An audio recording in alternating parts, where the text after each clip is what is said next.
ಹಿರಿಯ ಗ್ರಂಥಾಲಯ ವಿಜ್ಞಾನಿ, ಸಂಶೋಧಕ, ಸಾಹಿತಿ, ಕಳೆದ ಸಾಲಿನ ರಾಷ್ಟ್ರೀಯ ಬಸವ ಪುರಸ್ಕಾರ ಪಡೆದ ಧೀಮಂತ ಪ್ರೊಫೆಸರ್ ಎಸ್ಆರ್ ಗುಂಜಾಳ್ ಅವರೊಂದಿಗೆ ಸಂದರ್ಶನ. ಸಂದರ್ಶಕರು ಶರಣಬಸವ ಚೋಳೀನ. ಆತ್ಮೀಯ ಕೇಳುಗರೆ, ಇವತ್ತ ಮಾಹಿತಿ ಯುಗ, ಜಗತ್ತು ನಮ್ಮ ಮೊಬೈಲ್ನೊಳಗೆ ಬಂದೇ ಆಗಿದೆ. ಇವತ್ತ ನಮ್ಮ ಜೊತೆಗೆ ಒಬ್ಬ ಹಿರಿಯರಿದ್ದಾರೆ, ಪ್ರೊಫೆಸರ್ ಡಾಕ್ಟರ್ ಎಸ್ಆರ್ ಗುಂಜಾಳ್ ಅವರಿದ್ದಾರೆ. ಮಾಹಿತಿ ತಂತ್ರಜ್ಞಾನ ವಿಭಾಗದೊಳಗ ಅವರು ಕ್ರಾಂತಿಯನ್ನ ಮಾಡಿದಂತವರು. ನೋಡ್ರಿ, ಇವತ್ತ ಒಂದು ಕಂಪ್ಯೂಟರ್ ಬಂದ ಮೇಲೆ ಸ್ಪರ್ಧಾತ್ಮಕ ಯುಗದೊಳಗ ನಾವು ತೆಗೆದುಕೊಳ್ಳುವಂತ ಮಾಹಿತಿ ಇರಬಹುದು, ಒಂದು ಡೇಟಾ ಇರಬಹುದು, ಅದಕ್ಕೆ ಸಾಕಷ್ಟು ಬೆಲೆ ಅದ. ಗ್ರಂಥಾಲಯದೊಳಗ ಮೊದಲು ಪುಸ್ತಕಗಳ ರೂಪದೊಳಗ ನಮಗ ಮಾಹಿತಿ ಸಿಗ್ತಾ ಇತ್ತು. ಅದನ್ನು ವ್ಯವಸ್ಥಿತವಾಗಿ ನಮಗ ಕೊಡ್ತಾ ಇದ್ದಂತವರು ಗ್ರಂಥಪಾಲಕರು ಮತ್ತೆ ಗ್ರಂಥಾಲಯ ಪ್ರಾಧ್ಯಾಪಕರು, ವಿಜ್ಞಾನಿಗಳು. ಈಗ ಕಂಪ್ಯೂಟರ್ ಬಂದ ಮೇಲೆ ಒಂದು ಮಾಹಿತಿ ಒಂದು ಕಂಪ್ಯೂಟರ್ನೊಳಗ ನಾವು ತಗೊಳ್ಬೇಕಾಗ್ತದೆ. ಮತ್ತೆ ಈಗ ಆರ್ಟಿಫಿಷಿಯಲ್ ಇಂಟೆಲಿಜೆನ್ಸ್ ಕಾಲ ಬದಲಾವಣೆಯತ್ತ ಸಾಗ್ತಾ ಇರೋದನ್ನ ನಾವು ನೋಡ್ತಾ ಇದ್ದೀವಿ. ಮಾಹಿತಿ ತಂತ್ರಜ್ಞಾನ ಇದೆಯಲ್ಲ, ಅದು ಹೇಗೆ ಆರಂಭಗೊಂಡಿತು ಮತ್ತೆ ಹೇಗೆ ಒಂದು ಪುಸ್ತಕ ಓದುಗಳ ಕಡೆ ನಮ್ಮ ಲಕ್ಷ್ಯವನ್ನ ನಾವು ಹರಿಸಬೇಕು. ಜ್ಞಾನದ ಒಂದು ದಾಹಿ ಆದಾಗ್ಲೇನೆ ನಾವು ಮತ್ತೊಬ್ಬರಿಗೆ ಏನಾದ್ರೂ ನೀಡ್ಲಿಕ್ಕೆ ಸಾಧ್ಯ. ಇವನ್ನೆಲ್ಲ ನಮಗೆ ಕಲಿಸಿಕೊಟ್ಟಂತವರು ಗ್ರಂಥಾಲಯ ವಿಜ್ಞಾನಿಗಳು. ಇವತ್ತು ಸಾಕಷ್ಟು ಟಿಪ್ ಆಫ್ ನೋಸ್ ಅಂತೀವಿ ನಾವು, ಅಂದ್ರೆ ನಮ್ಮ ಬೆರಳೆಣಿಕೆಯೊಳಗಳ ಎಲ್ಲ ಮಾಹಿತಿಯನ್ನ ಲಭ್ಯವಾಗುವಂತ ನೋಡ್ಕೊಂಡಂತವರು ಗ್ರಂಥಾಲಯ ಅಧಿಕಾರಿಗಳು. ಮತ್ತೆ ಮುಖ್ಯವಾಗಿ ಬಸವಣ್ಣ ಸಾಂಸ್ಕೃತಿಕ ನಾಯಕ ಅಂತ ನಾವು ಒಪ್ಕೊಂಡಿದ್ದೀವಿ. 12ನೇ ಶತಮಾನದಿಂದ 21ನೇ ಶತಮಾನದವರೆಗೆ 900 ಶತಮಾನಗಳ ಈ ಒಂದು ವೈಭವ ಇದೆಯಲ್ಲ, ಬಸವಣ್ಣ ಈಗ ಬಹಳ ಥೇಮ್ಸ್ ನದಿಯ ದಂಡೆ ಮೇಲೆ ನೋಡ್ತಾ ಇದ್ವಿ ಬಸವಣ್ಣನ. ಅಂತಾರಾಷ್ಟ್ರೀಯ ಮಟ್ಟದೊಳಗ ಬಸವ ಚಿಂತನೆಗಳಿಗೆ ಮಹತ್ವ ಅದ. ಈ ಬಸವಣ್ಣವರ ಒಂದು ಕಾರ್ಯವನ್ನ, ಬಸವಣ್ಣವರ ವಚನಗಳನ್ನ, ಅವರ ಸಮಕಾಲೀನರ ಬಸವಾದಿ ಪ್ರಮಥರ ವಚನಗಳನ್ನ ಸಂಪಾದನೆ ಮಾಡೋದ್ರೊಳಗ ಮತ್ತು ಅವುಗಳನ್ನು ಕಂಡುಹಿಡಿದ್ರೊಳಗ ಫಗು ಹಳ್ಕೊಟ್ಟಿಯವರು ಗಮನಾರ್ಹವಾದ ಕೆಲಸ ಮಾಡಿದ್ದಾರೆ. ಹಾಗೇನೆ ಡಾಕ್ಟರ್ ಎಸ್ಆರ್ ಗುಂಜಾಳ್ ಅವರು ಬಸವಣ್ಣವರ ವಿಚಾರಗಳನ್ನ, ಬಸವಣ್ಣವರ ವಚನಗಳನ್ನ, ಅವರ ಅನುಯಾಯಿಗಳ ಪುಸ್ತಕಗಳನ್ನ ಗ್ರಂಥಗಳ ರೂಪದಲ್ಲಿ ಪ್ರಕಟ ಮಾಡಿದ್ದಾರೆ. ಸಾವಿರಾರು ವಿದ್ಯಾರ್ಥಿಗಳನ್ನ ಅವರು ಮಾರ್ಗದರ್ಶನ ಮಾಡಿದ್ದಾರೆ. ವಿದ್ಯಾರ್ಥಿಗಳ ಅಚ್ಚುಮೆಚ್ಚಿನ ಶಿಕ್ಷಕ ಪ್ರೊಫೆಸರ್ ಗುಂಜಾಳ್ ಅವರು. ಸಾಂಸ್ಕೃತಿಕ ನಾಯಕನಾದಂತಹ ಬಸವಣ್ಣನ ಅವರು ಅಷ್ಟು ಅರ್ಥಗರ್ಭಿತವಾಗಿ ಜಗತ್ತಿಗೆ ತೋರಿಸಿಕೊಟ್ಟಾರ.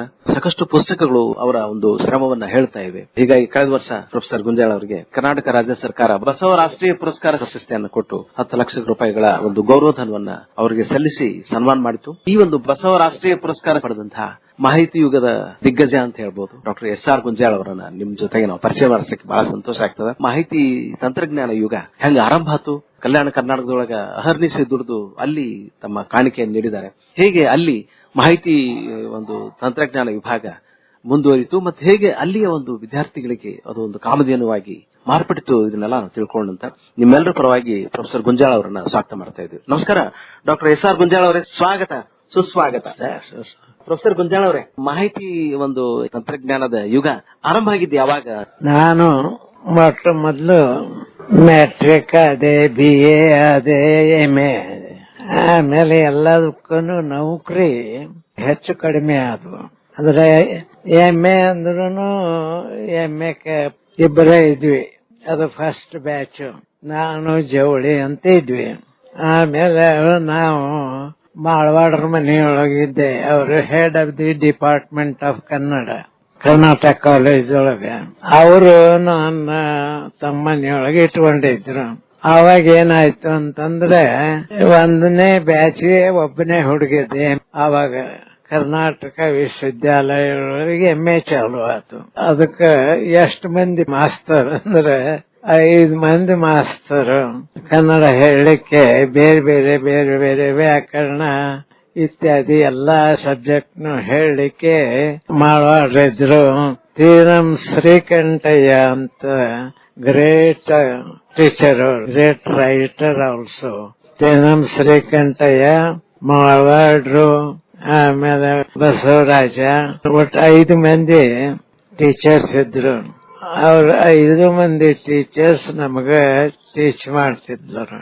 ಮೊದ್ಲೇ ಹುಡುಗ ಅಗ್ರಿಕಲ್ಚರ್ ಕಾಲೇಜ್ ಒಳಗ ವಿದ್ಯಾರ್ಥಿ ಒಬ್ಬನೇ ಅಲ್ಲಿ ನೌಕರಿ ಮಾಡ್ತಿದ್ದ. ಇಲ್ಲಿಗೆ ಬಂದು ಅಟೆಂಡ್ ಹಾಕಿದ್ದ. ಒಬ್ಬನೇ ಇದ್ದದಕ್ಕೆ ಅಲ್ಲಿ ನೌಕರಿನೂ ಮಾಡಬೇಕು, ಇಲ್ಲೇ ಅಟೆಂಡೂ ಆಗ್ಬೇಕು, 2 ಕೆಲಸನೂ ಮಾಡ್ತಿದ್ದ. ಅಲ್ಲಿ ಏನಾರ ಕೆಲಸ ಇತ್ತಂದ್ರೆ ಅವ ರಜೆ ಕೊಟ್ಟು ಹೋಗ್ತಿದ್ದ. ಲೈಬ್ರರಿ ಸೈನ್ಸ್ ನಿಮ್ಗೆ ಆಸಕ್ತಿ ಯಾವಾಗ ಬಂತು? ನಾ ಏನ್ ಮಾಡಿದೆ, ಸೆಕೆಂಡ್ ಕ್ಲಾಸ್ ಪಾಸ್ ಆದೆ, MA ಸೆಕೆಂಡ್ ಕ್ಲಾಸ್ ಪಾಸ್ ಆದ್ರೆ ಕನ್ನಡ ಪಾಸ್ ಆದೆ. ಆಗ ಇಲ್ಲಿ RLS ಹೈಸ್ಕೂಲ್ನಾಗ ಹೆಡ್ ಮಾಸ್ಟರ್ ನನ್ನ ಕೈಯ ಕಳಿಸಿದ್ರು. ಹೋದೆ, ಭೇಟಿ ಆದೆ. ಅವರಂದ್ರು, ನಮ್ಮ ಶಾಲೆಯೊಳಗೆ ಒಂದು ಪೋಸ್ಟ್ ಇದೆ, ಟೀಚರ್ ಪೋಸ್ಟ್, ಮತ್ತ ನೀವು ಜಾಯಿನ್ ಆಗ್ಬೇಕು ಅಂತಂದ್ರು. ಅಂದ್ರೆ ನನ್ನ ವಿದ್ವಾಂಸರು ಎಲ್ಲ ಗೊತ್ತಿತ್ತು ಅವ್ರಿಗೆ. ಆಮೇಲೆ ನನಗೆ ಆಶ್ಚರ್ಯನೇ, ಸರಿ ಏನು ಇಲ್ಲ ಅಂತ ತಿಳ್ಕೊಂಡು ನಿರಾಶೆ ಆಗಿದ್ದೆ. ಇವ್ರು ನಾನು ಕರೆದು ನೌಕರಿ ಕೊಟ್ರಲ್ಲಪ್ಪ ಅಂತ ಅವರ ಇದನ್ ಬರ್ಸಿದ್ರು, ಅಪ್ಲಿಕೇಶನ್. ಅದಕ್ಕೆ ಸಹಿ ಮಾಡಿಸ್ಕೊಂಡ್ರು. ಮರ್ದಿವಸದಿಂದ ಶುರು ಮಾಡಿದೆ. 2 ವರ್ಷ ಆ ಶಾಲೆಯೊಳಗೆ ಕೆಲಸ ಮಾಡಿದೆ. ಪೋಸ್ಟ್ ಸಿಕ್ತಿಲ್ಲ ಅಂತೇಳಿ 2 ವರ್ಷದಿಂದ ಒಬ್ಬ ಪಟ್ಟಣ ಶೆಟ್ಟಿ ಅಂತ ಬಂದ್ರು. ಇವ್ರೇನಂದ್ರು, B.Ed ಆಗಿಲ್ಲ, ಅದಕ್ಕೆ ನೀವು B.Ed ಮಾಡ್ಕೊಂಡು ಬರ್ರಿ, ನಾನು ಮುಂದಿನ ಇದಕ್ಕೆ ಅಪಾಯಿಂಟ್ಮೆಂಟ್ ಮಾಡ್ಕೋತೀನಿ ಅಂತಂದ್ರ. ಅವ್ರು ಹುಬ್ಬಳ್ಳಿ ಅವರು. ಏನೂ ಇಲ್ಲ, ದುಡ್ಡು ಇಲ್ಲ, ದುಗ್ಗಾಣಿಲ್ಲ ನನ್ನ ಕೈಯಾಗ. ಅವಾಗ ನನ್ನ ಪಗಾರ 140. ಈಗ ನಿಮ್ದು ಲೈಬ್ರರಿ ಸೈನ್ಸ್ ಡಿಪಾರ್ಟ್ಮೆಂಟ್ ಕತೆ ಶುರು ಮಾಡ್ರಿ ನಮ್ಗೆ. ಯಾಕಂದ್ರೆ ಸುಮಾರು ಅವ್ರು ಯಾವ ಸಿಕ್ಕರು ನಿಮ್ಗೆ? ಮಂಗಳೂರೊಳಗೆ ಗವರ್ಮೆಂಟ್ ಕಾಲೇಜ್ ಒಳಗೆ ನಾನು ಒಂದು 4 ವರ್ಷದಿಂದ ಅಪ್ಲಿಕೇಶನ್ ಕೊಟ್ಟಿದ್ದೆ. ಬಹಳ ಖುಷಿ ಆಯ್ತು ನನಗೆ, ಏನು ಆಶ್ಚರ್ಯನೂ ಆಯ್ತು. ಅದನ್ನ ತಗೊಂಡು ಹುಬ್ಬಳ್ಳಿ ಬಸ್ ಸ್ಟ್ಯಾಂಡ್ ನಾಗ ಕೂತಿದ್ದೆ, ಬಸ್ಗೆ ಹೋಗ್ಬೇಕು ಅಂತ. ಅಷ್ಟೇ ಕುಂಬಾರ್ ಬಂದ್ರು, ಗುಂಜಾಳ್ ಇಲ್ಲಿ ಕೂತಿರಲ್ಲ, ಊರ್ಗ್ ಹೊಂಟೀನಿ. ಊರ್ಗೆ ಯಾಕೆ ಹೊಂಟಿದೆ ಅಂತ ಕೇಳಿದ್ರು. ಲೈಬ್ರರಿ ಸೈನ್ಸ್ ಬರ್ತಿದ್ದೇನು ಅಂದ್ರು. ಅವಶ್ಯವಾಗಿ ನಾನು ಬರ್ತೀನಿ ಅಂದೆ. ಆಗ ತಮ್ಮ ಬ್ಯಾಗಿನೊಳಗೆ ಇದ್ದದ್ದೊಂದು ಕಾರ್ಡ್ ಕೊಟ್ರು, ತೆಗೆದ್ರು. ದಿಲ್ಲಿಗೆ ಪತ್ರ ಬರೆದ್ರು, department of library science teachers. ಅಲ್ಲೇ ಕಲ್ತು ಬಂದಿದ್ರು ಅವರು. ನಾನು ಬರಿತೇನೆ, ಉತ್ತರ ಬರ್ತೈತೆ. ಬಂತಂದ್ರೆ ಅದಕ್ಕೆ ತಕ್ಷಣ ಅಪ್ಲಿಕೇಶನ್ ಕಳಿಸ್ಬೇಕು. ಕಳಿಸ್ತೀನಿ ಅಂದೆ. ಆಮೇಲೆ ಅಲ್ಲೇ ಕುತ್ಕೊಂಡು ಬರ್ದು, ಬಸ್ ಸ್ಟ್ಯಾಂಡ್ನಾಗ ಕುತ್ಕೊಂಡು ದಿಲ್ಲಿಗೆ ಬರ್ದು ಅಪ್ಲಿಕೇಶನ್ ಬಂತು. ಅಪ್ಲಿಕೇಶನ್ ತುಂಬಿ ಕಳಿಸಿದೆ. ಅವರು ಅರ್ಜಿ ಕಳಿಸಿದ್ರು ನನಗೆ ಜಿಲ್ಲೆಯಿಂದ. ಬಂತು, ಹೋಗ್ಬೇಕಂದಾಗ ನನಗೆ ಮತ್ತೆ ಅನೇಕ ತೊಂದರೆಗಳು ಬಂದು. ದುಡ್ಡಿನ ಕಾಸು ಬಡವರು ನಾವು. ನಮ್ ತಾಯಿ, ನಮ್ ತಂದಿಲ್ಲ, ತಂದಿನ 1 ವರ್ಷದೊಳಗಿದ್ದಕ್ಕೆ ತೀರ್ಕೊಂಡು. ನಮ್ಮ ತಾಯಿ ಬಡವಿ, ದುಡ್ದ ತಿನ್ಬೇಕು ನಾವು. ಏನ್ ಮಾಡ್ಬೇಕು ಅಂತ ಪ್ರಶ್ನೆ ಬಂತು. ಅದನ್ನ ಅರ್ಜಿ ಕಳಿಸಿದೆ. ಅರ್ಜಿ ಅಡ್ಮಿಟೆಡ್ ಅಂತ ಬಂತು. ಗೆದ್ದೆ, ಅದ್ರೊಳಗೆ ಅಡ್ಮಿಟ್ ಆದೆ. ನಾನು ಹೋಗ್ಲಿಲ್ಲ.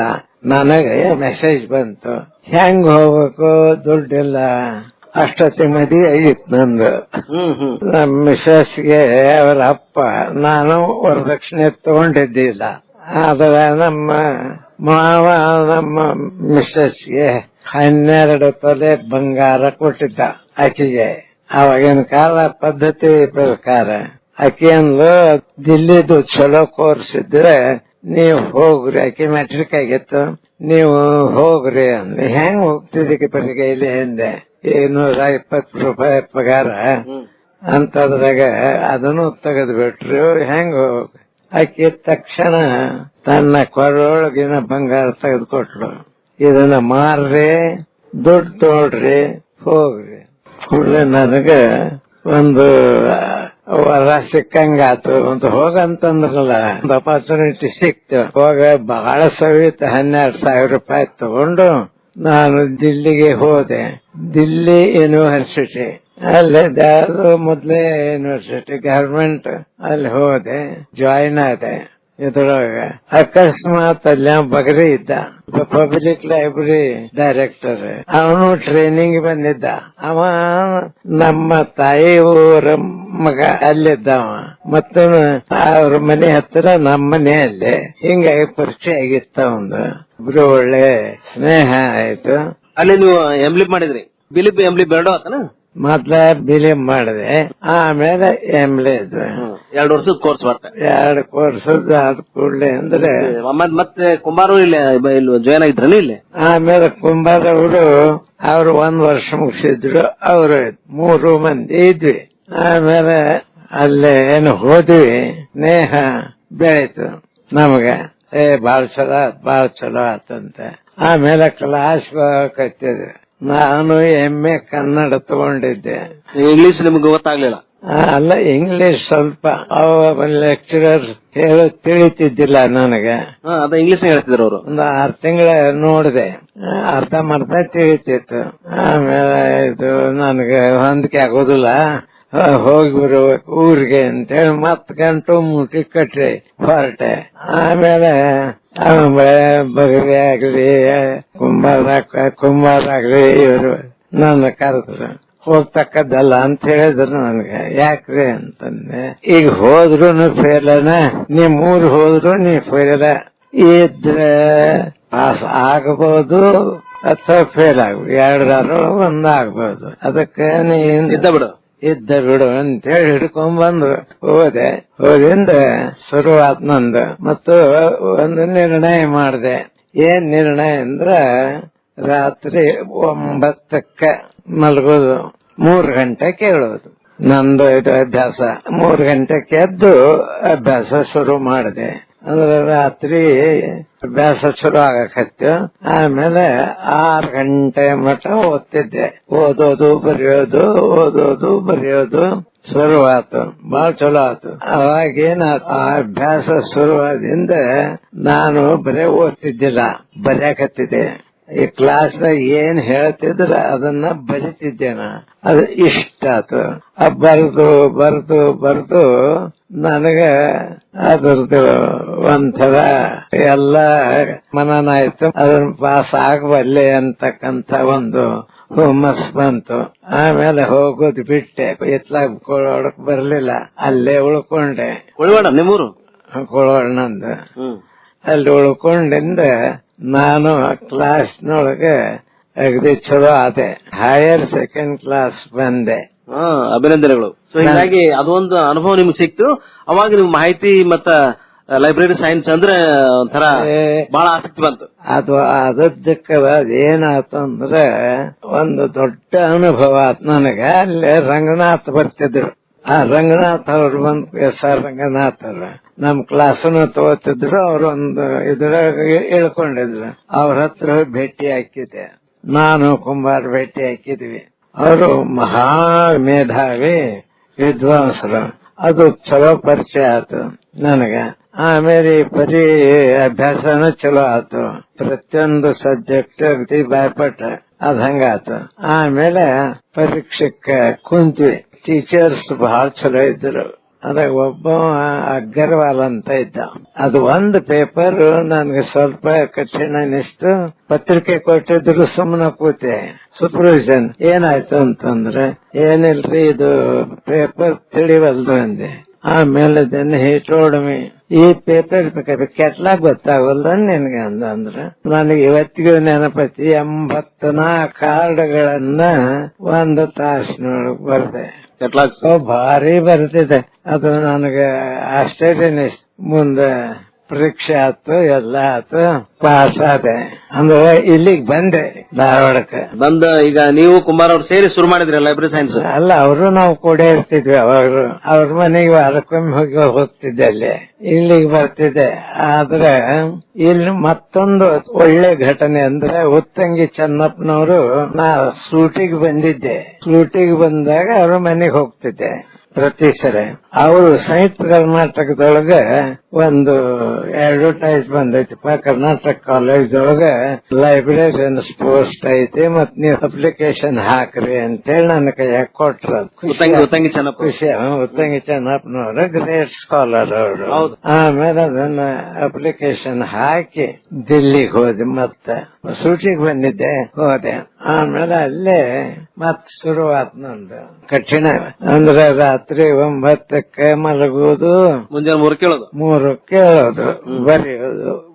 ಸೈನ್ಸ್ ಅದು ನನಗೆ ಭಾರಿ ಸೌಖ್ಯ ಕೊಟ್ಟು, ಧೈರ್ಯ ಕೊಡ್ತು. ಮತ್ತೆ ಅಲ್ಲಿ ಹಾಸ್ಟೆಲ್ ಇರ್ತದೆ. ಇಲ್ಲಿ ಹಾಸ್ಟೆಲ್ನಾಗ ಇಬ್ಬರಿದ್ದೆ. ಬಗ್ರಿ ನಾನು ಕೂಡ ಮೆದ್ರಿ, ಮತ್ತೊಬ್ಬ ಅವರಿಬ್ರು ನನ್ನ ಹತ್ರ ಇದ್ರೆ. ಕುಂಬಾರ್ ಅವರು ಬಂದ್ಬಿಟ್ಟಿದ್ರು. ಅವರಿಂದ ನನಗೆ ಸಿಕ್ಕದ್ದು. ಬಂದೆ, ಅಪ್ಲಿಕೇಶನ್ ಕೊಟ್ಟು ಹೋಗಿದ್ನಲ್ಲ.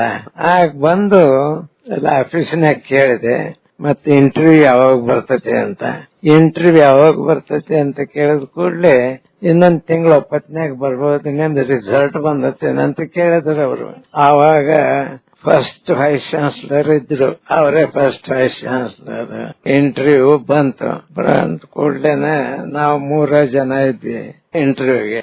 ಒಂದ್ 10 ನಿಮಿಷ ಇಂಟರ್ವ್ಯೂ ತಗೊಂಡ್ರು, ಕಳಿಸಿದ್ರು ಹೋಗಪ್ಪ.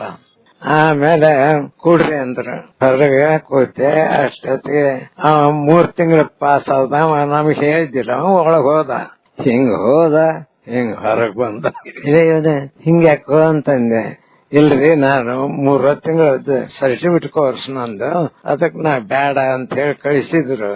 ನಿಂದ ಅಪಾಯಿಂಟ್ಮೆಂಟ್ ಮಾಡಿವಿ, ಈಗ ಹೋಗ್ಬಹುದು ಅಂದ್ರು. ಹೋದ್ವಿ. ಮರುದಿವ್ಸ ಬಂದ್ ಕರ್ನಾಟಕ ಕಾಲೇಜಕ್ಕೆ ಲೈಬ್ರರಿ. ಅದು ಗವರ್ಮೆಂಟ್ ಕಾಲೇಜು. ಆಗಿನ ಕಾಲದೊಳಗೆ ಅದಕ್ಕೆ ಲೈಬ್ರರಿಯನ್ನೇ ಇರಲಿಲ್ಲ. First library. ಆಮೇಲೆ ಮುಂದೆ ಏನಾಯ್ತು, ಈಗ ಅವರು ಮ್ಯಾನೇಜರ್ಸ್ ಏನ್ ಮಾಡ್ತಿದ್ರು, ಇಷ್ಟ ತಿಂಗಳನ್ಗಟ್ಲೆ ಒಂದು 6 ತಿಂಗಳು ಹೊತ್ತು ಅವ್ರು ಬಹಳ ಪ್ಲೀಸ್ ಆದ್ರು ನನ್ನ ಕೆಲ್ಸಕ್ಕೆ.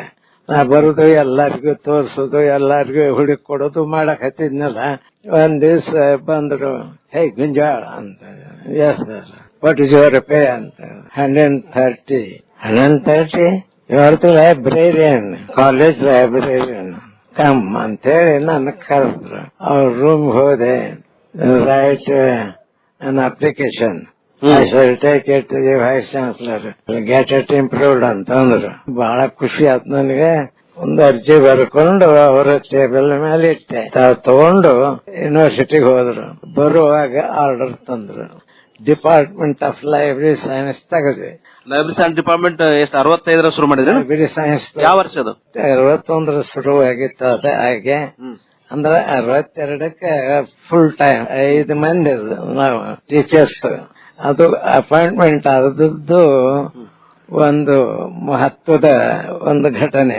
ಏನು ಘಟನೆ ಅಂದ್ರೆ, ನಾವಿಬ್ಬರ ಇಂಟರ್ವ್ಯೂಗೆ ಮೊದ್ಲ ನನ್ನ ಕರೆದು ಇಂಟರ್ವ್ಯೂ ತಗೊಂಡು ಕೂಡ್ರಿ ಅಂತೇಳಿ ಕೂಡಿಸಿದ್ರು ಹೊರಗೆ.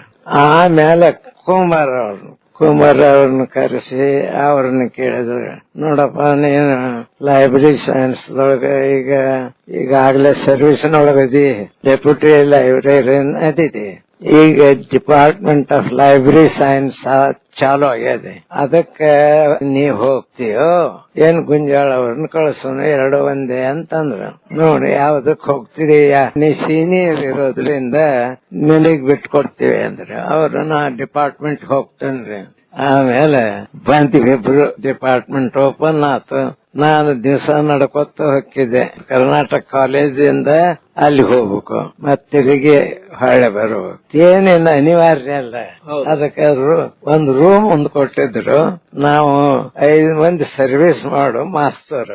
ನಾ ಮಾತ್ರ ಟೀಚಿಂಗ್, ಕೆಟಲಾಗಿಂಗ್ ಹೇಳ್ತಿದ್ದೆ.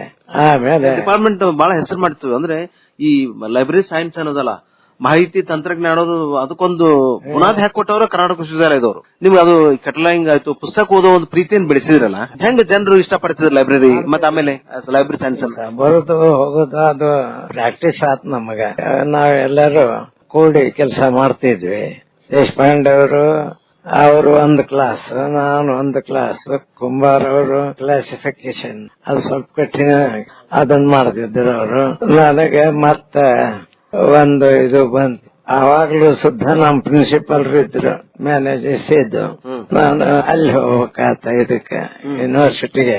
ಹೌದು, ನೀವು ಅಲ್ಲಿ ಕಡೆಗೆ ಹೋಗ್ಬೇಕಾತ, ಯೂನಿವರ್ಸಿಟಿಗೆ ಡಿಪಾರ್ಟ್ಮೆಂಟ್ ಹೋಗ್ಬೇಕಾತ. ಆಮೇಲೆ ಒಂದು 10-15 ವರ್ಷ ಕೆಲಸ ಮಾಡಿದ್ರೆ ಪಗಾರ ಅಷ್ಟೈತಿ ಅಂತ ಕೇಳಿದ್ರು ಅವ್ರು. 40 ರೂಪಾಯಿ ಅಂದ್ರೆ ಈಗೇನ್ ನೀವು ಕೊಡ್ಸಿದ್ರಿ ಅಷ್ಟೇ ಐತಿ ಅಂತಂದೆ. ಅಂದ ಕೂಡಲೇ no, I shall go and ask the vice chancellor ಅಂತ ಹೇಳಿ ಮತ್ತೊಂದು ಅಪ್ಲಿಕೇಶನ್ ಬರ್ಸ್ಕೊಂಡ್ ಬಂದ್ರು. ಹೈಯರ್ ಪೋಸ್ಟ್ ಅಂದ್ರೆ ಅಲ್ಲಿದ ಲೆಕ್ಚರರ್ ಪೋಸ್ಟ್ 450, ಅದನ್ನ 800 ಏರಿಸ್ಕೊಂಡು ಬಂದ್ರು. ರೀಡರ್ ಪೋಸ್ಟ್ ಸಿಕ್ತು ನನಗೆ. ಕರ್ನಾಟಕ ವಿಶ್ವವಿದ್ಯಾಲಯದಾಗ ಏನ್ ಕೆಲಸ ಮಾಡಿದ್ರಲ್ಲ, ಆ ಅನುಭವ ನಿಮ್ಗ ಗುಲ್ಬರ್ಗ ವಿಶ್ವವಿದ್ಯಾಲಯಕ್ಕೆ ಹೋಗಕ್ ಬಹಳ ಅನುಕೂಲ ಆಯ್ತು. ಅಲ್ಲಿ ನೀವು ಲೈಬ್ರರಿ ಸೈನ್ಸ್ ಶುರು ಮಾಡಿದ್ರಿ. ಅಲ್ಲಿದು ಗುಲ್ಬರ್ಗ ಹೆಂಗ ಅಭಿವೃದ್ಧಿ ಮಾಡಿದ್ರಿ ಡಿಪಾರ್ಟ್ಮೆಂಟ್ ಸೈನ್ಸ್ ಡಿಪಾರ್ಟ್ಮೆಂಟ್? 78ನೇ ಇಸ್ವಿ ಜೂನ್ 7 ಹಿಂಗೈತೈತೆ. ಅಲ್ಲಿ ಹೋಗಿ ಗೆಸ್ಟ್ ಹೌಸ್ ನಾಗ ಇದ್ದೆ. ಮರುದಿವ್ಸ ಎಲ್ಲ ಅವರು ವೈಸ್ ಚಾನ್ಸಲರ್ಗೆ ಅವ್ರಿಗೆ ಭೇಟಿ ಆದೆ. ಅವ್ರು ನನಗೆಲ್ಲ ಅನುಕೂಲ ಮಾಡಿಕೊಟ್ರು. ಪ್ರತಿಯೊಂದು ಡಿಪಾರ್ಟ್ಮೆಂಟ್ಗೆ ಭೇಟಿಯಾಗ ಪರ್ಮಿಷನ್ ಕೊಟ್ರು. ಅವಾಗ 12 ಡಿಪಾರ್ಟ್ಮೆಂಟ್ ಇದ್ದು. ಸೀನಿಯರ್ ಮೋಸ್ಟ್ ಅಂದ್ರೆ ನಮ್ಮ ಹಿರೇಮಠ ಇದ್ರಲ್ಲ, ಅವರ ಸೀನಿಯರ್ ಮೋಸ್ಟ್ ಅವ್ರು ನನಗ್ ಗೊತ್ತನವ್ರು. ಮೊದ್ಲು ಅವ್ರಲ್ಲಿ ಹೋದೆ, ಭೇಟಿ ಆದೆ. ಹಿಂಗ ಡಿಪಾರ್ಟ್ಮೆಂಟ್ ಬರ್ರಿ, ನೀವು ಬರ್ರಿ, ಸಂತೋಷ ಅಂತೇಳಿ ಅವರು ಚಾಪ ಕುಡ್ಸಿದ್ರು. ಹಿಂಗ್ ಅವ್ರನ್ನ ಕರ್ಕೊಂಡು ಮತ್ ಬೇರೆ ಡಿಪಾರ್ಟ್ಮೆಂಟ್ ಹಿಂಗ್ ಒಂದು ಎಲ್ಲಕ್ಕೂ ಹೋದೆ. ಎಲ್ಲಾರು ಬರ್ರಿ ಅಂತ ಬಹಳ ಖುಷಿ ಆದ್ರು. ಆಮೇಲೆ ಅವ್ರವ್ರ ರಿಪೋರ್ಟ್ ಬರ್ದು ಕೊಟ್ರು. ಅವ್ರು ಬರ್ಲಿ ಅಂತ ಒಪ್ಪಿಗೆ ಪತ್ರ ಕೊಟ್ರು. ಎಲ್ಲ ತಗೊಂಡು ಬಂದೆ. ಅವರು ಬಹಳ ಖುಷಿ ಆದ್ರು. ಆಮೇಲೆ ಮುಂದೆ ನೆಕ್ಸ್ಟ್ ಸಿಂಡಿಕೇಟ್ ಗ್ಯಾಸ್ ಮಾಡಬೇಕು ಅಂತ ಆಯ್ತು. ಹಿಂಗೆ ಗುಂಜಾಳನ್ನ ಕಳಿಸಿದ್ವಿ. ಅವರು ಎಸ್ ಅಂದರು. ಆಮೇಲೆ ಅದು ಬರೋಬರಿ ಆಯ್ತು. ಡಿಪಾರ್ಟ್ಮೆಂಟ್ ಆಯ್ತು. ಗುಲ್ಬರ್ಗದೊಳಗೆ ಲೈಬ್ರರಿ ಸೈನ್ಸ್ ಡಿಪಾರ್ಟ್ಮೆಂಟ್ ಹೆಂಗ್ ಅಭಿವೃದ್ಧಿ ಮಾಡಿದ್ರಿ? ಅಭಿವೃದ್ಧಿ ಅದನ್ನ ಹೇಳ್ತೀನಿ. ಅದು ಬಹಳ ಕಷ್ಟದ ಕೆಲಸ. ಅದು ಬಹಳ ಹಿಂದುಳಿದ ಪ್ರದೇಶ. ನನಗೆ ಇರಕ್ ಜಾಗ ಇಲ್ಲ. ಆಮೇಲೆ ಅಲ್ಲಿ ಹುಡುಗರಿಗೆ ಟೀಚಿಂಗ್ ಮೀಡಿಯಂ ಇವಂದದು ಹೈದರಾಬಾದ್ ನಿಜಾಮಂದು ಅಲ್ಲಿ ಕಾಲೇಜ್ ಉರ್ದು. ಹಿಂಗಾಗಿ ಸರ್ವೆ ಮಾತ ಶುರುವಾತು. ಮಾಹಿತಿ ಈಗಂತೂ ಸಾಕಷ್ಟು ಸುಧಾರಣೆ ಆಗೈತ್ರಿ. ಲೈಬ್ರರಿ ಸೈನ್ಸ್ ಈಗ ಇನ್ಫಾರ್ಮೇಶನ್ ಸೈನ್ಸ್ ಆಗ್ಬಿಟ್ರೆ ಇವತ್ತು ಎಷ್ಟು ಅನುಕೂಲ ಆಗೈತೆ ಲೈಬ್ರರಿ ಸೈನ್ಸ್. ಈಗ ವಿಷಯಗಳ ಬದಲಿ ಆಗ್ಯಾವಲ್ಲ.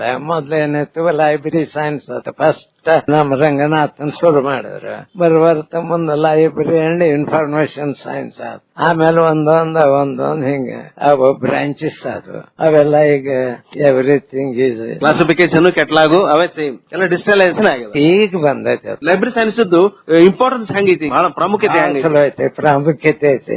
ಅಲ್ಲಿ ಹೆಂಗ್ ಅಭಿವೃದ್ಧಿ ಮಾಡಿದ್ರು? ಹುಡುಗರು ಹೆಂಗ್ ನೆನಸ್ತಿದ್ರು ನಿಮಗೆ? ಅವ್ರಿಗೆ ನಾವು ಬಹಳ ಕಡಿಮೆ ಲೈಬ್ರರಿ ಒಳಗೆ ಅಸಿಸ್ಟೆಂಟ್ ಲೈಬ್ರರಿಯನ್, ಕ್ಲಾರ್ಕ್, ಕ್ಲಾಸಿಫಿಕೇಶನ್ ಮಾಡವ, ಆಮೇಲೆ ಕ್ಯಾಟಲಾಗ್ ಮಾಡವ, ಇವ್ರು ಬೇಕಲ್ಲ. ಆಮೇಲೆ ಅವ್ರು ಇದ್ದಿದ್ದಿಲ್ಲ. ಅದಕ್ಕೆ ನಾವೇನ್ ಮಾಡಿದೆ, ದೊಡ್ಡದಿದ್ದನ್ ವರದಿ ಬರೆದು ಒಬ್ಬ ಲೈಬ್ರರಿಯನ್ ಬೇಕು, ಒಬ್ಬ ಡೆಪ್ಯೂಟಿ ಲೈಬ್ರರಿಯನ್ ಬೇಕು, 4 ಮಂದಿ ಡೆಪ್ಯೂಟಿ ಲೈಬ್ರರಿಯನ್, 8 ಮಂದಿ ಅಸಿಸ್ಟೆಂಟ್ ಲೈಬ್ರರಿಯನ್ಸ್, ಒಬ್ಬ ಸೀನಿಯರ್ ಕ್ಲಾರ್ಕ್ ಇಷ್ಟು, ಪ್ಯೂನ್ಸ್ ಇಷ್ಟು ಅಂತ ಬರದೆ. ಅದನ್ನ ತಗೊಂಡು ಹೋಗಿ ಅವ್ರ ಮುಂದಿಟ್ಟೆ. ಅವ್ರ ಆಫೀಸ್ನಾಗ ಇದ್ದಾಗ ಅವರ ತೀಕ್ಷ್ಣ ದೃಷ್ಟಿಯಿಂದ ನೋಡಿದ್ರು. ಏನ್ರಿ ಗುಂಜಾಳಿ, ಯಾವ ಮಾಡೆಲ್ ಇದು ಅಂತಂದ್ರು. ಇದಕ್ಕೆ ಯಾಕೆ ಮಾಡೆಲ್ ಬೇಕ್ರಿ ಸರ್? ನಮ್ದ ಮಾಡೆಲ್ ಅಂತಂದೆ. ಅಲ್ಲ, ಯಾವ ಯೂನಿವರ್ಸಿಟಿ ಒಳಗೈತಿ? ಯಾವ ಯೂನಿವರ್ಸಿಟಿ ಒಳಗೆ ಇಲ್ಲ ಇಷ್ಟು ಸ್ಟಾಫ್ ಅಂತಂದ್ರ ಅವ್ರು. ಅದಕ್ಕಂತ ನಮ್ಮ ಲೈಬ್ರರಿಯಾಗ ಇರ್ಲಿ ಅಂತ ಮಾಡೇನ್ರಿ. ಅಲ್ಲಿ ಏನಿದು ನೀವು ಇದನ್ನ ಕೊಡ್ಬೇಕಾದ್ರೆ ನಾನು ವಿಚಾರ ಮಾಡಿಕೊಡ್ತೇನ್ರಿ. ಏನ್ ವಿಚಾರ ಮಾಡ್ರಿ ಅಂತ ಸಿಟ್ಟಿಗೆದ್ರು. ನೋಡ್ರಿ, ನೀವು vice chancellor, first vice chancellor, ಈಗ ಯಾರ್ ಆಲ್ ಇನ್ ಆಲ್. ನೀವೇ ಏನ್ ಹೇಳ್ತೀರ ಅದನ್ನ ಗವರ್ನರ್ ಎಸ್ ಅಂತಾನ. ಮತ್ತೆ ಯಾರಿಲ್ಲ ಇಲ್ಲ. ಇನ್ನು ಸೆಟ್ಲ್ ಆಗಿಲ್ಲ, ಬಿಗಿನಿಂಗ್ ಅದು ಅಂತ ಕೂಡ್ಲೆ ಅವ್ರಿಗೆ ಅದು ಪಟಾಯಿಸ್ತು. ಹಿಂಗ ನೋಡ್ತೇನೆ. ಒಟ್ಟು ಬರೋಬ್ಬರಿ ನಾ ಏನ್ ಹೇಳಿನಿ ಅದನ್ನ ಎಸ್ ಅನ್ಸ್ಕೊಂಡು ಬಂದ್ರು. ನಮಗೆ 4 ಮಂದಿ ಕ್ಲಾರ್ಕ್ ಕೊಟ್ರ, ಅವ್ರಿಗೆ ಒಂದೊಂದು ಕೊಟ್ರು. ಇಲ್ಲಿವರೆಗೆ ನೋಡ್ರಿ ಡೆಪ್ಯೂಟಿ ಲೈಬ್ರರಿಯನ್ ಅನ್ಕಿನೇ ಲೈಬ್ರರಿಯನ್ ಅದ. ಮೊನ್ನೆವರೆಗೆ ಈಗ ತಿಂಗಳ ಹಿಂದೆ ರಿಟೈರ್ ಆದವ ಹುಡುಗ. ನೋಡಿ, ಅಷ್ಟೆಲ್ಲ ನೀವು ತಂದಿದ್ದ ಪ್ರೊಫೆಸರ್ ಗುಂಜಾಳ ಈಗ ಸಾಕಷ್ಟು ಪುಸ್ತಕಗಳನ್ನು ಪ್ರಕಟ ಮಾಡಿರಿ. ಬಸವಣ್ಣವರ ವಚನಗಳು, ಬಸವಾದಿ ಪ್ರಮತರ ಮೇಲೆ ಸಾಕಷ್ಟು ಕೆಲಸ ಮಾಡಿರಿ. ಅದ್ರ ಬಗ್ಗೆ ಒಂಚೂರು ಹೇಳ್ರಲ್ಲ. ನಿಮಗೆ ಬಸವ ರಾಷ್ಟ್ರೀಯ ಪುರಸ್ಕಾರ ಕೊಟ್ಟಾರ ಕರ್ನಾಟಕ ಸರ್ಕಾರದವರು. ಅಂದ್ರೆ ನಿಮ್ಮ ಒಂದು ಕಾಣಿಕೆ ಏನು ಸಾಧನೆ ಐತಲ್ಲ, ಬಸವಣ್ಣವ್ರ ಮೇಲೆ ಯಾಕಷ್ಟು ಅಭಿಮಾನ ಐತಿ ನಿಮಗೆ? ಹೆಂಗೆ ನೀವು ಪುಸ್ತಕಗಳನ್ನ ಸಂಪಾದನೆ ಮಾಡಿದ್ರಿ? ನಾನು ಒಟ್ಟ ಬಸವಣ್ಣವ್ರ ಮೇಲೆ 12 ಏನು ಮಾಡಿ ನಾ ಪುಸ್ತಕನೂ ಐತಿ, ನಾಳೆ ಬರ್ದೀನಿ. ಅಷ್ಟು ಪುಸ್ತಕದ್ದು ಬಸವಣ್ಣವ್ರ ಸುತ್ತಮುತ್ತ ಇದೆ. ಆಮೇಲೆ ಬಸವಣ್ಣವರ ಒಂದು ವಚನ ಪದ ಪ್ರಯೋಗ ಕೋಶ ಮಾಡಿರಿ. ಲಿಂಗಾಯತ ಧರ್ಮದ ಜಿಜ್ಞಾಸೆ, ಆಮೇಲೆ ವಚನ ಶುದ್ಧೀಕರಣದ ಸೂತ್ರಗಳು ಮಾಡಿರಿ. ಇಷ್ಟು ಪುಸ್ತಕಗಳು ಮಾಡ್ಲಿಕ್ಕೆ ನಿಮ್ಗೆ ಹೆಂಗ್ ಹುರುಪ್ ಬಂತು, ಹೆಂಗ ಈ ಸ್ಫೂರ್ತಿ? ಈ ಬುಕ್ ಮಾಡ್ಬೇಕಾತಂತಂದ್ರೆ ಬೆಳಗ್ಗೆ 6 ಗಂಟೆಗೆ ಸ್ನಾನ ನಂದು. ಅವಾಗ ಯೂನಿವರ್ಸಿಟಿಯಾಗ ಇದ್ದಾಗ, ನಾ ಡೆಪ್ಯೂಟಿ ಇದ್ದಾಗ, ಅವಾಗ ಎದ್ದು 6 ಗಂಟೆಗೆ ಸ್ನಾನ ಮಾಡ್ಲೇಬೇಕು. ಸ್ನಾನ ಮಾಡಿ ಪೂಜಾ ಮಾಡ್ತಿದ್ದೆ. ಆ ಪೂಜಾ ಮಾಡುವಾಗ ಏನ್ ಮಾಡ್ತಿದ್ದೆ, 2 ತಾಸು ಆ ವಚನಗಳಿಗೆ ಇಂಡೆಕ್ಸ್ ಮಾಡ್ತಿದ್ದೆ. ಇದು ಪದಪ್ರಯೋಗ ಕೋಶ, ಫಸ್ಟ್ ಬುಕ್ ಇಂದ ಕನ್ನಡ. ಈ ವಚನಗಳಿಗೆ ಒಂದು ಪದ ಪ್ರಯೋಗ, ಮೊದಲ ಒಂದು ವಚನಕೋಶ. ಕನ್ನಡ ಸಾಹಿತ್ಯದಲ್ಲಿ ಮೊದಲನೇ ಪದಪ್ರಯೋಗ ಕೋಶ ಇಲ್ಲಿ ನೋಡ್ರಿ, ಇಲ್ಲಿ ಕೊಟ್ಟು ಬರೋದು. ಬಾಳ ಮಂದಿ ಬರ್ದದ ಇದ್ರ ಬಗ್ಗೆ. ಅದೇನು ಲೆಕ್ಕ ತಪ್ಪಿ ಇಲ್ಲಿ ಬರ್ದ ನೋಡ್ರಿ. ಎಸ್.ಆರ್. ಗುಂಜಾಳ ಅವರು ರಚಿಸಿದ ಬಸವಣ್ಣ ಅವರ ವಚನ ಪದಪ್ರಯೋಗ ಕೋಶಕ್ಕೆ ಕನ್ನಡ ಪ್ರಕೋಶದ ಇತಿಹಾಸದಲ್ಲಿ ಐತಿಹಾಸಿಕ ಸ್ಥಾನವಿದೆ. ಈ ಕೋಶವನ್ನು ಸಿದ್ಧಪಡಿಸುವಲ್ಲಿ ಗುಂಜಾಳರು ವಿಪರೀತ ಶ್ರಮ ಪಟ್ಟಿದ್ದಾರೆ. 1962ರಲ್ಲಿ ಪ್ರಾರಂಭವಾದ ಈ ಕೆಲಸ ಬೆಳಕು ಕಾಣಲು 11 ವರ್ಷಗಳೇ ಬೇಕಾದವು. ಯಾವುದೊಂದು ಪದವು ಬಸವಣ್ಣನವರು ಯಾವ ವಚನದಲ್ಲಿ ಎಷ್ಟು ಸಲ ಪ್ರಯೋಗಗೊಂಡಿದೆ ಎಂಬುದನ್ನು ಸಂದರ್ಭ ವಾಕ್ಯಗಳಿಂದ ತಿಳಿಸಿಕೊಡುವ ಈ ಕೋಶವು ಕನ್ನಡದ ಮಟ್ಟಿಗೆ ಮೊಟ್ಟ ಮೊದಲನೆಯದು. ಅದನ್ನ ಏನ್ ಮಾಡ್ತಿದ್ದೆ, ಮುಂಜಾನೆ ಎದ್ದು ಬೆಳಿಗ್ಗೆ 2 ತಾಸು ಬರೀಲೇಬೇಕು. 10 ಗಂಟೆ ಆಗ್ಬೇಕು, ಊಟ ಮಾಡ್ಬೇಕು. ಅಲ್ಲೇ ಮನೆ ಮುಂದೆ ಬಸ್ ಹತ್ತಾಪುರದೊಳಗ ಹೋಗಿ ಹತ್ಬೇಕು. ಯೂನಿವರ್ಸಿಟಿ ಲೈಬ್ರರಿಗೆ ಇದ್ದೆ ಅವಾಗ. ಅಲ್ಲೇ ಹೋಗ್ತಿದ್ದೆ. ನಾ ದೇಶಪಾಂಡೆಗಿಂತ ಮೊದ್ಲು ಹೋಗ್ತಿದ್ದೆ. ಅವರು ಲೈಬ್ರರಿಯನ್ ಇದ್ರು, ನಾ ಡೆಪ್ಯೂಟಿ ಲೈಬ್ರರಿ. ಪ್ರಕಟ ಹೆಂಗ್ ಮಾಡಿದ್ರಿ? ಇದು ಪ್ರಕಟ ಆಗ್ಬೇಕಾಗ ಕೈಲೇ ಬರೆದು ಅದನ್ನ ತಯಾರು ಮಾಡ್ಕೊಂಡು ಲೈಬ್ರರಿಯಾಗ ಇರ್ತಿದ್ದೆ. ನಾನು ಕರ್ನಾಟಕ ಕಾಲೇಜ್ ಲೈಬ್ರರಿಯನ್ ಅವಾಗ. ಅದೇ ಸಮಯಕ್ಕೆ ಮಾತೆ ಮಹಾದೇವಿ ಬಂದ್ರು. ಅವರು ತಮ್ಮ 2 ಶಿಷ್ಯಣಿಯರನ್ನ ಇಲ್ಲಿ ಕಳಿಸ್ತಿದ್ರು. ಬಸವಣ್ಣನವರ ಬಗ್ಗೆ ಬರಿತಾ ಇದ್ರು. ಒಬ್ರು ಶಿಷ್ಯಣಿಯರನ್ನ ಕರೆಸ್ತಿದ್ರು. ಹೋಗ್ರೇಲ್ ಗುಂಜಾಳ ಅಂತಿರ್ತಾರೆ, ನಮಗೆ ಬಹಳ ಪರಿಚಯ, ಅವ್ರನ್ನ ಕೇಳ್ರಿ, ಅವ್ರು ಹುಡುಕ್ ಕೊಡ್ತಾರ, ಬರ್ರಿ. ಬಸವಣ್ಣವ್ರ ವಚನ ಹುಡುಕ್ ಕೊಡ್ಬೇಕಲ್ಲ, ಎಲ್ಲರಿಗೂ ಎಲ್ಲಿ ಭಯಪಟ್ಟಿರ್ತಾವ. ನಂದ್ ರೆಡಿಮೇಡ್. ನಾನು ಆಗಿಂದಾಗ ತೆಗೆದು ಕೊಟ್ಟು ಬಿಡ್ತಿದ್ದೆ. ಆ ಶಬ್ದ ಸಿಕ್ತು ಅನ್ಕೊಂಡು ತೆಗೆದು ಕೊಡ್ತಿದ್ದೆ. ಅವ್ರಿಗೆ ಯಾವ ವಚನ ಬೇಕಾಗ್ಯವಂತ, ಯಾವ ಸಬ್ಜೆಕ್ಟ್ ಬೇಕು ಅಂತ. ಪದ ಪ್ರಯೋಗಕ್ಕೋಶ ನಿಮ್ ಕಡೆ ರೆಡಿನೇ ಇತ್ತಲ್ಲ, ಆಗಿಂದ ಕೊಡ್ತಿದ್ದೆ. ಆಮೇಲೆ ಅವ್ರಿಗೆ ನನಗೆ ಅವಾಗ ಅಷ್ಟು ಪರಿಚಯ ಇರ್ಲಿಲ್ಲ. ಕರೆ ಕಳಿಸಿದ್ರು, ಬರ್ರಿ ಇಲ್ಲೇ ಹೋದವರು. ಬೆಂಗಳೂರಿಂದ ಎಲ್ಲಿಗೆ ಬಂದ್ರು, ಇಲ್ಲಿಗೆ ಬಂದ್ರು. ನಮ್ಮ ಮನೆ ಮುಂದಿನ ಮನೆಗೆ ಬಾಡಿಗೆ ಬಾಗ್ಲ ಆ ಕಡೆ, ನಮ್ ಬಾಗ್ಲ ಈ ಕಡೆ. ಅಲ್ಲಿ ಹೋದೆ, ಯಾಕ್ರೆ ಅಮ್ಮವ್ರು ಅಂತ ಹೋದೆ. ನೀವು ಭಯಪಟ್ಟು ಮಾಡಿರಿ ಬಸವಣ್ಣವ್ರ ವಚನ ಅಂತ ಕೇಳಿದ್ರು. ಅಷ್ಟು ವಚನ ಭಯಪಟ್ಟು ಮಾಡಿರಿ. ಅದೇ ರೀತಿನ ಹೇಳ್ಬೋದ್ರಿ, ಆದ್ರೆ ಅದ್ರದ್ದು ಇಂಡೆಕ್ಸ್ ಮಾಡೀನಿ. ಇಂಡೆಕ್ಸ್ ಅಂದ್ರೆ ಏನು, ಶುರುವ ತಂದು ತೋರಿಸ್ತೇನ್ರಿ ಅಂದೆ. ಕೊಟ್ಟೆ ಅದನ್ನ ಬರ್ದಿದ್ದೆ. ಹಸ್ತಪ್ರತಿ ಕೊಟ್ಟೆ. ಅದನ್ನ ನೋಡಿದವ್ರೆ ಅವರು ಗಾಬರಿ ಆದ್ರು. ಗುಂಜಾಡ್ರಿ, ಇದನ್ನ ನಾವು ಪಬ್ಲಿಷ್ ಮಾಡೋಣ ಅಂತಂದ್ರು. ನಾವು ಬಸವ ಭಕ್ತರು, ನಾ ಪಬ್ಲಿಷ್ ಮಾಡ್ತೇನೆ ಅಂತಂದ್ರೆ. ಮಾಡ್ರಿ ಅಂತಂದ್ರೆ. ಆಮೇಲೆ ಒಂದೊಂದ್ ಶುರುವಾತ. ಆಗ ನನ್ನ ಎದುರಿಗೇನೆ ಫೋನ್ ಮಾಡಿ, ಆ ಮುಂಡ್ಗೋಡು ಫೋನ್ ಮಾಡಿದ್ರು. ಫೋನ್ ಮಾಡಿ 50 ಹಾಳೆ ಕಳಿಸ್ಕೊಡ್ರಿ ನಮ್ಗ ಅಂತ ನನ್ನ ಎದುರಿಗೆ ಮಾಡಿದ್ರು. ಬಂತದ. ಆಮೇಲೆ ಅಲ್ಲಿ ಪ್ರಭುದೇವರ ಪ್ರೆಸ್ ಅಂತ ಮಾಡಿದ್ರು ಸಣ್ಣ ರೂಮ್ನಾಗ. ಅದನ್ನ ತಾವೇ ಕಾಂಪೋಸ್ ಮಾಡಿದ್ರು. ಒಂದು 5-10 ಸಾಲ ಮಾಡಿ ಆಮೇಲೆ ಮುಂದವ್ರಿ ಹೆಂಗಾಕತ್ತಿದಾಗ ಅದು ಕಷ್ಟ ಆಕೈತಿ. ಅವ್ರದ್ದು ಕೆಲ್ಸಾನ ಬೇರೆ. ಆಮೇಲೆ ನನ್ಗ ಒಪ್ಪಿಸಿ ಕೊಟ್ರು. ಇಲ್ಲೇ 2-3 ಪ್ರಶ್ನೆಗ್ ಮಾಡಿ ಸಿದ್ಧ ಮಾಡಿದೆ ಇದನ್ನ. ಅವಾಗ ಕಣ್ಣು ಸ್ವಲ್ಪ ತ್ರಾಸ ಆದ್ವು. ಯಾಕಂದ್ರೆ ಪ್ರೂಫ್ ನೋಡೋದು ಹೌದು ತಪ್ಪಾಗಬಾರ್ದಲ್ಲ. ಹಿಂಗಾಗಿ ಇದನ್ನ ತಯಾರು ಮಾಡಿದೆ. ತಯಾರು ಮಾಡಿ ತಾವೇ ಪ್ರಕಟ ಮಾಡಿದ್ರು. ನನಗೊಂದ್ 10 ಪ್ರತಿ ಕೊಟ್ರು. ಉಳಿದಲ್ಲಿ ತಾವ ಕುತ್ಕೊಂಡು ಭಾಷಣಕ್ಕೆ ಹೋಗ್ತಿದ್ರು ಅವರು, ಲಿಂಗಾನಂದ ಸ್ವಾಮಿಗಳು. ಅಲ್ಲಿ ಹೋದಾಗೆಲ್ಲ ತಗೊಂಡ್ ಹೋಗ್ತಿದ್ರು. ಇದನ್ನ ತಗೊಳ್ರಿ, ಇದು ಬಹಳ ಉತ್ತಮ ಪುಸ್ತಕ, ಇದ್ರ ಬಗ್ಗೆ ನಾ ಮಾತಾಡ್ತಿದ್ರು.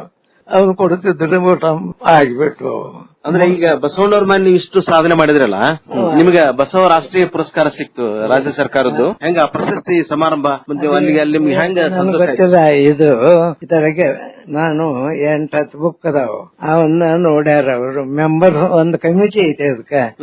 ಅದು ಎಷ್ಟು ಮಂದಿ ಇದು, 40 ಮಂದಿ ಇದೆ, 30 ಮಂದಿ ಐತಿ, ನನ್ಗೆ ಗೊತ್ತಿಲ್ಲ. ಮೀಟಿಂಗ್ ಇತ್ತು. ಒಂದೇ ಮೀಟಿಂಗ್ ನೊಳಗೆ ಅದನ್ನ ಚರ್ಚೆ ಮಾಡಿದ್ರು. ಆಮೇಲೆ ಸೆಕೆಂಡ್ ಮೀಟಿಂಗ್ ನೊಳಗೆ ಯಾರಿಗ್ ಕೊಡ್ಬೇಕು ಅನ್ನೋದು ಬಹಳ ದೀರ್ಘವಾದ ಚರ್ಚೆ. ಅವರು ಅಷ್ಟರು ಅವ್ ಕೊಡ್ಬೇಕು, ಇವ್ ಕೊಡ್ಬೇಕು, ಅವ್ ಕೊಡ್ಬೇಕು, ಇವ್ ಕೊಡ್ಬೇಕು, ಹಿಂಗದು ಬಹಳ ಚರ್ಚೆ ಮಾಡ್ಯಾರ ಅದಕ್ಕೆ. ಯಾಕಂದ್ರೆ 10 ಲಕ್ಷ ಅಲ್ಲದು ಕಡಿಮೆ. ರಾಷ್ಟ್ರೀಯ ಪುರಸ್ಕಾರ ಅಂದ್ರೆ 10 ಲಕ್ಷ ರೂಪಾಯಿ ಕ್ಯಾಶ್ ಪ್ರೈಸ್ ಅದು. ಹೌದು, ಹೆಚ್ಚು ರಾಷ್ಟ್ರೀಯ ಪುರಸ್ಕಾರ ಇದು. ಅಂದ್ಕೊಂಡೇನ ಕಡೆಕ ಯಾರೋ ಒಬ್ರು ಮಿನಿಸ್ಟರ್ ಇದ್ದಾಗನ ಯಾರೊಬ್ರು ಇದ್ದಾಗ ಅವರು ಹೆಸರು ಹೇಳಬೇಕು. ಇಷ್ಟು ಮಂದಿ ಒಳಗ ನನ್ನ ಹೆಸರು ಹೇಳ್ಯಾರ. ನನ್ನ ಹೆಸರು ಹೇಳಿದ ತಕ್ಷಣ ಅದಕ್ಕೆ ಸಹಿ ಮಾಡ್ಯಾರ ಎಲ್ಲರೂ. ಸಮಾರಂಭ ಹೆಂಗಾತು ಬಸವ ರಾಷ್ಟ್ರೀಯ ಪುರಸ್ಕಾರ ಸಮಾರಂಭ? ಬೆಂಗಳೂರೊಳಗ ಆದಿದ್ದು. ಮಿನಿಸ್ಟರ್ ಇದ್ರಿಗೆ ಅನೌನ್ಸ್ ಮಾಡಿದ್ರು ಪತ್ರಿಕೆ ಒಳಗೆ. ಆಮೇಲೆ ಅದು ನನಗ್ ಗೊತ್ತಾಯ್ತು. ನಾ ಹೋಗಿದ್ದೆ, ಅವ್ರದಕ್ ಸಂಘದೊಳಗಿದ್ದೆ. ಅವಾಗ ಅಲ್ಲೇ ನಿಮ್ದು ಬಂತ್ ನೋಡ್ರಿ, ಬಸವ ರಾಷ್ಟ್ರೀಯ ಪುರಸ್ಕಾರ ಬಂತು ಅಂತ ಹೇಳಿದ್ರು. ಕೊಡ್ಬೇಕಾದ್ರೆ ಅಲ್ಲೇ ಕೊಡೋದಿಲ್ಲ ದುಡ್ಡು. ಅನೌನ್ಸ್ ಮಾಡಿದ್ರೆ ಅನೌನ್ಸ್ ಮಾಡಿಂದ ನಂದು ಪಾಸ್ಬುಕ್ ತಗೊಂಡು ಬರ್ರಿಂದಿದ್ರು ಅವರು. ನಾನು ಪಾಸ್ಬುಕ್ ತಗೊಂಡು ಹೋಗಿದ್ದೆ. ಅಲ್ಲೇ ಇಬ್ರು IAS ಆಫೀಸರು ನಾನು ಎದುರ್ಕೊಂಡು ನನ್ನ ಎಲ್ಲಾ ವ್ಯವಸ್ಥೆ ಅವ್ರು ಮಾಡಿದ್ರು. ಊಟ ವಸತಿ ಎಲ್ಲ ಅವ್ರು ಮಾಡಿದ್ರು. ಇಬ್ರು 3 ಮಂದಿ IAS ಆಫೀಸರ್ ನಾನು ಕೂಡಿದ್ರು. ಅವರು ಬಂದ್ರು. ಆಮೇಲೆ ಅದ್ರಾಗ ಒಬ್ರು ಏನಂದ್ರೆ, ನಿಮ್ದು ಪಾಸ್ ತಂದಿರೇನ ಪಾಸ್ಬುಕ್ ಅಂತಂದಿನಿ ಅಂದೆ. ಅದನ್ನ ಅಲ್ಲೇ ಅವ್ರದ್ದು ಮಷಿನ್ ಇತ್ತು, ಅದ್ರಾಗ ತಕೊಂಡ್ರು. ನಿಮಗೆ ಈ 10 ಲಕ್ಷ ರೂಪಾಯಿಗಳನ್ನ ನಾವು 1 ತಿಂಗಳ ಪತ್ನೊಳಗೆ ಕಳಿಸ್ಕೊಡ್ತೀವಿ ಅಂತ ಅಂದ್ರು. ಅದನ್ನ ತಕೊಂಡಿದ್ರಲ್ಲ, ಅದನ್ನ ಬರೋಬ್ಬರಿ ಏಪ್ರಿಲ್ ಅಲ್ಲಿ ಬ್ಯಾಂಕಿಗೆ ಹಾಕಿದ್ರು. ಅವಾಗ ಗೊತ್ತು ಅದನ್ನ ಕೈಲಿ ಮುಟ್ಟಿಲ್ಲ, ಇನ್ನೂವರೆಗೂ ಅಲ್ಲೇ ಐತದ. ಅದನ್ನ ಕೊಟ್ರು. ಖುಷಿ ಆಯ್ತು. ಮತ್ತೆ ಎಲ್ಲಾರು ಬಂದ್ ಥ್ಯಾಂಕ್ಸ್ ಅಂತ ಇಲ್ಲಿ ಇದನ್ ಮಾಡಿದ್ರು. ಮಲ್ಲಿಕಾರ್ಜುನ್ ಪಾಟೀಲ್ ನಿಮ್ಮ ಮೇಲೆ ಪುಸ್ತಕ ಬರೆದಾರ, ಬಸವ ರಾಷ್ಟ್ರೀಯ ಪುರಸ್ಕಾರ ಪ್ರಶಸ್ತಿ ಪಡೆದಂತ ಪ್ರೊಫೆಸರ್ ಗುಂಜಾಳ್ ಅಂತ ಹೇಳಿ ಬರೆದಾರ. ಬಯೋಡೇಟಾ ಎಲ್ಲ ಬರೆದಾರ. ನಿಮ್ದೆಲ್ಲ ಅಡ್ರೆಸ್ ಅದ, ಮತ್ತೆ ಏನೇನು ಸಾಧನೆ ಮಾಡಿದಿರಿ, ಲೈಬ್ರರಿ ಸೈನ್ಸ್ ಪ್ರೊಫೆಸರ್ ಆಗಿ ಎಷ್ಟು ವಿದ್ಯಾರ್ಥಿಗಳನ್ನ ನೀವು ತಯಾರು ಮಾಡಿದಿರಿ, ಮತ್ತೆ ಸಾಕಷ್ಟು ವಿದ್ಯಾರ್ಥಿಗಳಿಗೆ ನೀವು ಉದ್ಯೋಗ ಕೊಟ್ಟಿರಿ. ನಿಮ್ಮ ವಿದ್ಯಾರ್ಥಿಗಳು ನಿಮ್ಗೆ ಬಹಳ ನೆನೆಸ್ತಾರಲ್ಲ. ಅಂದ್ರೆ ಸಾಕಷ್ಟು ವಿದ್ಯಾರ್ಥಿಗಳು, ಲೈಬ್ರರಿ ಸೈನ್ಸ್ ವಿದ್ಯಾರ್ಥಿಗಳು ನಿಮ್ಮಿಂದ ಬದುಕು ಕಟ್ಕೊಂಡಾರ, ಅವ್ರ ಫ್ಯೂಚರ್ ಆಗಿದೆ. 16 ಮಂದಿ PhD ಮಾಡ್ಯಾರ ನನ್ನ ಕೈಯೊಳಗ. ಎಲ್ಲಿ ಅವರು ದಿಲ್ಲಿ, ಹೈದರಾಬಾದ್ 3, ಬೆಂಗಳೂರೊಳಗ 3, ಇಲ್ಲಿ ಸಂಗಮ ಕರ್ಸಿದಪ್ಪ ಇಲ್ಲಿ 2, ಹಿಂಗೆಲ್ಲಾ ಕಡೆಗೂ. ಆಮೇಲೆ ಕಾಶ್ಮೀರ ಅಲ್ಲೇ 2, ಆಮೇಲೆ ದಿಲ್ಲಿ ಅಲ್ಲೇ 2, ಹಿಂಗ ಒಟ್ಟು 16 ಜನ ಮಾಡಿದ್ರು. ನಿಮಗೆ ಒಂದು ಸನ್ಮಾನ ಮಾಡಿದ್ರು ಎಲ್ಲ ಸೇರಿ. ಅವರು ಬಡವರ್ಗ ಬಂದು ಎದ್ದು ನಾ ಹೇಳ್ದಂಗ್ ಕೇಳಿ ಬರ್ಕೊಂಡು ಇಲ್ಲಿ 3ನೇದ professors head of the department ಆಗಿ ರಿಟೈರ್ ಆಗಿ ಅವನ್ PhD ಫಸ್ಟ್ ಅದು. ಈಗ ಹೇಳ್ತಾನ, ನಾನು ಮೊದ್ಲೇ ಕೊಟ್ಟೆ, ಆದ್ರ ಅದನ್ನ ನೀವು ಹೊಳ್ಳಿ ಕೊಟ್ರಿ ಅಂದಾಗ ನನಗೆ ಯಾಕ ಅಂತ ಬಾಳ ಸಿಟ್ಟು ಬಂದಿತ್ತು ನಿಮ್ ಮ್ಯಾಲ ಅಂತ. ಆಗ್ತೈತಿಪ್ಪ ಹಂಗ ಅಂತ ತಿರುಗಿ ಅದನ್ನ ಓದ್ಯಾನ. ಓದ್ಯಾಗ ಅರ್ಧ ತಪ್ಪು ಮಾರ್ಕ್ ಮಾಡಿ ಕೊಟ್ಟಿದ್ನಲ್ಲ, ನೀವು ಮಾಡಿದ ಅದನ್ನ ಹಂಗ ಇಟ್ಟಿನಿ ಅಂತ. ಬಹಳ ಸಂತೋಷ ಪ್ರೊಫೆಸರ್ ಗುಂಜಾಳ್ ಅವ್ರೆ. ನಿಮ್ದೇನದಲ್ಲ, ನಿಮ್ಮ ಸಾಧನೆ ಬಹಳ ದೊಡ್ಡದು. ಈ ಒಂದು ಇಳವಯಸ್ಸು ಕೂಡ ನಿಮ್ಮ ಸಾಧನೆಗಳ ಏನದಲ್ಲ ಮೆಲಕ್ ಹಾಕಿದ್ರೆ ನಿಮ್ಗೆ ಬಹಳ ಆನಂದ ಆಗ್ತದೆ. ಅಂದ್ರೆ ಒಂದು ಬದುಕು ನಿಮ್ದು, ಈ ಲೈಬ್ರರಿ ಸೈನ್ಸ್ ಬದುಕು ಏನದಲ್ಲ ಬಹಳ ಯಶಸ್ವಿಯಾದ ಬದುಕು ನಿಮ್ದು. ನಮಗೆ ಬಹಳ ಅಭಿಮಾನ ಅನಿಸ್ತದ. ನಾನು ಅದನ್ನ ನಿಷ್ಠೆಯಿಂದ ನಿಮ್ಗೆ ಹೇಳೋದಂದ್ರೆ ಬಹಳ ನಿಷ್ಠೆಯಿಂದ. ರಂಗನಾಥನ್ನವ್ರಿಗೆ ನನ್ಗೆ ಪತ್ರ ವ್ಯವಹಾರ ಆಗೈತೆ. ನೀವ್ ಹೇಳೋದಂದ್ರೆ ಗ್ರಂಥಾಲಯ ಪಿತಾಮಹ ಅಲ್ಲಿಗೆ ಹೋದ್ನಂದ್ರೆ, ಬೆಂಗಳೂರಿಗೆ ಹೋದ್ರೆ ಸ್ನಾನ ಮಾಡ್ದೇವನ ಅವ್ರ ಭೇಟಿಗೆ ಹೋಗ್ತಿದ್ದೇನ. ಅಷ್ಟು ನೀವು ಅಂದ್ರೆ ತನ್ಮಯರಾಗಿ ನಿಮ್ಮನ್ನು ನೀವು ಅದಕ್ಕೆ ಸಮರ್ಪಿಸಿಕೊಂಡಿದ್ರಿ. ಹಿಂಗಾಗಿ ಯಶಸ್ವಿ ಆಯ್ತು. ಬಹಳ ಸಂತೋಷ ಆಯ್ತು ನಿಮ್ ಜೊತೆ ಮಾತಾಡಿ. ಪ್ರೊಫೆಸರ್ ಗುಂಜಾಳ್ ಅವರೇ, ನಿಮಗೆ ಮತ್ತೊಮ್ಮೆ ಅಭಿನಂದನೆಗಳು. ಹಿಂಗೆ 100 ವರ್ಷ ಆರೋಗ್ಯ ಇರ್ಲಿ, ಚೆನ್ನಾಗಿರ್ಲಿ. ಸಾಕಷ್ಟು ಮಕ್ಕಳು, ಸಾಕಷ್ಟು ವಿದ್ಯಾರ್ಥಿಗಳು ನಿಮ್ದು ಉಪಕೃತರಾಗ್ಯಾರ. ಅವರೆಲ್ಲರ ಪ್ರೀತಿ ವಿಶ್ವಾಸಕ್ಕೆ ಪಾತ್ರ ಆಗ್ಯಾರ. ನಿಮಗೆ ಅಭಿನಂದನೆಗಳು, ಧನ್ಯವಾದಗಳು. ನಮಸ್ಕಾರ. ನಮಸ್ಕಾರ. ಹಿರಿಯ ಗ್ರಂಥಾಲಯ ವಿಜ್ಞಾನಿ, ಸಂಶೋಧಕ, ಸಾಹಿತಿ, ಕಳೆದ ಸಾಲಿನ ರಾಷ್ಟ್ರೀಯ ಬಸವ ಪುರಸ್ಕಾರ ಪಡೆದ ಧೀಮಂತ ಪ್ರೊಫೆಸರ್ ಎಸ್ಆರ್ ಗುಂಜಾಳ್ ಅವರೊಂದಿಗೆ ಇದುವರೆಗೆ ಸಂದರ್ಶನ ಕೇಳಿದಿರಿ. ಸಂದರ್ಶಿಸಿದವರು ಶರಣಬಸವ ಚೋಳೀನ್. ಸಂಕಲನ ಸುಮಾ ಸುರೇಶ್. ಸಹಕಾರ ನಿವೃತ್ತ ಮಾಹಿತಿ ಅಧಿಕಾರಿಗಳಾದ ಕೆ ಶಿವರಾಜ್.